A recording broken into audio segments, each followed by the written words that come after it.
Hello student, আমার নাম কালীকান্ত দেব। আমি বায়োলজি পড়াই। এখন থেকে আমার চ্যানেলে আমি 11-12 যে সেমিস্টার সিস্টেম, বিশেষ করে ফার্স্ট সেমিস্টার এবং থার্ড সেমিস্টার তার যে এমসিকিউ হয়, এমসিকিউগুলো করানোর চেষ্টা করব এবং সেকেন্ড ফোর্থেরও সলিউশন আমি তোমাদের দেব। আমার চ্যানেলের নাম বায়ো এক্সপ্রেস বেঙ্গলি। এখানেই আমি সপ্তাহে 2-3টে করে ভিডিও আপলোড করব।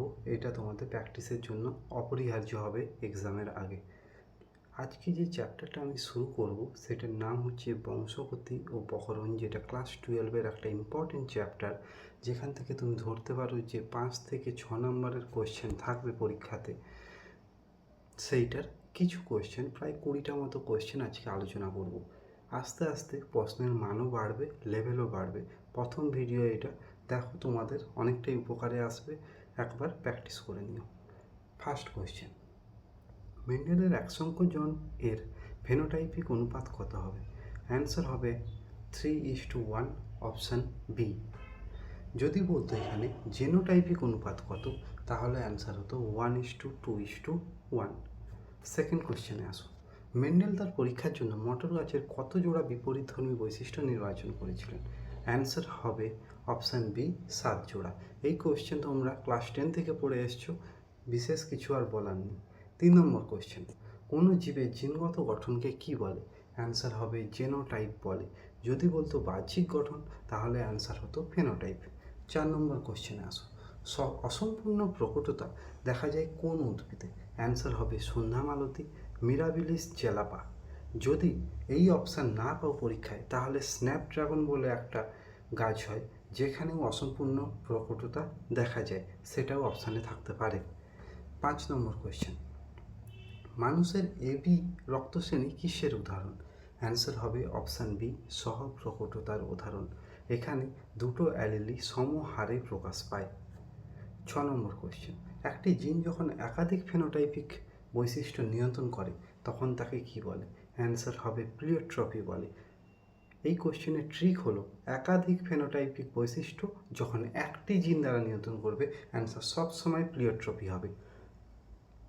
কোয়েশ্চেন নাম্বার 7, ক্রোমোজোমের উপর জিনের নির্দিষ্ট অবস্থানকে কী বলবে? তোমরা সবাই জানো, অ্যান্সার হবে অপশান বি, লোকাস বলে। 8 নম্বর কোয়েশ্চেন, ডাউন সিনড্রোম মানুষের কত নম্বর ক্রোমোজোমের ট্রাইজোমির কারণে হয়? অ্যান্সার হবে 21 নম্বর কারণে, ট্রাইজোমির কারণে হয়। শুধুমাত্র ট্রাইজোমি নয়, নন ডিসজাংশনের কারণেও ডাউন সিনড্রোম হয়। 9 নম্বর কোয়েশ্চেনে আসা যাক, টার্নার সিনড্রোম আক্রান্ত মহিলার ক্রোমোজোমে গঠন কীরূপ হয়? অ্যান্সার হবে অপশান বি, 44A + XO। তোমাদের জন্য একটা কোয়েশ্চেন থাকলো, যদি পারো কেউ বলবে টার্নার সিনড্রোমের ক্ষেত্রে বারবডির সংখ্যা কত হয়? 10 নম্বর কোয়েশ্চেন, হিমোফিলিয়া রোগটি কী প্রকৃতির হয়? অ্যান্সার হবে অপশান বি, এক্স লিঙ্কড প্রচ্ছন্ন বৈশিষ্ট্যযুক্ত রোগ। যদি বলতো যে বর্ণাঢ্যতা কী টাইপের রোগ, অ্যান্সার একই হতো, এক্স লিঙ্কড প্রচ্ছন্ন বৈশিষ্ট্যযুক্ত রোগ। 11 নম্বর কোয়েশ্চেন, একজন স্বাভাবিক পুরুষ যদি একজন হিমোফিলিক বাহক মহিলাকে বিবাহ করেন, তবে তার পুত্র সন্তানদের হিমোফিলিক হওয়ার সম্ভাবনা কতটা? অ্যান্সার হবে 50%। আশা করি তোমরা জানো এই কোয়েশ্চেন কীভাবে সলভ করতে হয়। না পারলে আমি নেক্সট ক্লাসে বললে দেখিয়ে দেবো। 12 নম্বর কোয়েশ্চেন, লিঙ্কড জিনগুলির মধ্যে ক্রসিং ওভারের হার বাড়লে লিঙ্কেজের শক্তি কী হয়? অপশান বি, কমে যায়। সব সময় মাথায় রাখবে, লিঙ্কেজ যত বেশি হবে, যদি ক্রসিং ওভারটা বেশি হয় তাহলে লিঙ্কেজ সব সময় কমবে, এইটুকু মাথায় রাখবে। 13 নম্বর কোয়েশ্চেন, বংশগতির ক্রোমোজোম তত্ত্ব কে প্রবর্তন করেন? খুব ইম্পর্টেন্ট কোয়েশ্চেন, অ্যান্সার হবে option B, Sutton and Boveri. 14 number question, Drosophila মাছি নিয়ে লিঙ্কেজের পরীক্ষা কে করেছিল? অপশান হবে অ্যান্সার হবে অপশান এ, মর্গ্যান পরীক্ষা করেছিল। পরের কোয়েশ্চেনে আসো, থ্যালাসেমিয়া রোগটি মানুষের কিসের ত্রুটির কারণে হয়? অ্যান্সার হবে অপশান বি, হিমোগ্লোবিনের পেপটাইড শৃঙ্খল সংশ্লেষের কারণে থ্যালাসেমিয়া রোগটা হয়। আমরা জানি 2 প্রকারের থ্যালাসেমিয়া আছে, একটা আলফা থ্যালাসেমিয়া, একটা বিটা থ্যালাসেমিয়া। আলফা থ্যালাসেমিয়া 16 নম্বর ক্রোমোজোমে হয়, বিটা থ্যালাসেমিয়া 11 নম্বর ক্রোমোজোমে হয়। মেজর থ্যালাসেমিয়া যেটা, সেটার ফলে কী রোগ হয়? কুলির অ্যানিমিয়া রোগ হয়। হয়েছে, 16 নম্বর কোশ্চেনে আসো।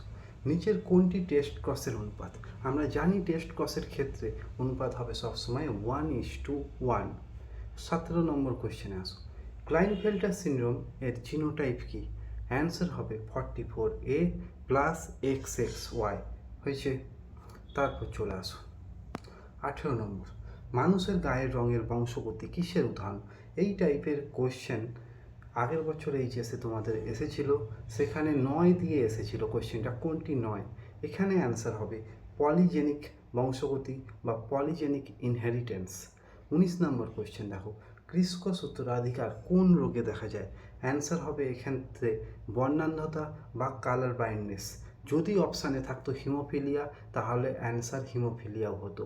তাহলে এটুকু মাথায় রাখবে, ক্রিস্কস উত্তরাধিকার দেখা যায় হিমোফিলিয়া এবং বর্ণান্ধতা দুটোর ক্ষেত্রেই দেখা যায় এক্স ক্রোমোজোমে।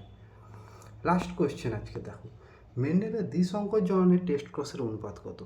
একটু আগে আমরা পড়লাম যে টেস্ট ক্রসের অনুপাত 1:1 হয়, কিন্তু ওটা পড়েছিলাম এক সংখ্যক জননের ক্ষেত্রে। দ্বিসংকর জননের ক্ষেত্রে অনুপাত হবে অপশান বি 4টে 1, 1:1:1:1। এই হলো মোটামুটিভাবে 20টা কোশ্চেনের সলভ। আশা করি সবাই বুঝতে পেরেছো। এই চ্যানেলটাকে সাবস্ক্রাইব করে রাখবে এবং ইম্পর্টেন্ট কোশ্চেন পরীক্ষার আগে পাওয়ার জন্য, যেগুলো পরীক্ষায় আসতে পারে। সবাই ভালো থেকো। পরবর্তী ভিডিওতে সবার সাথে দেখা হবে।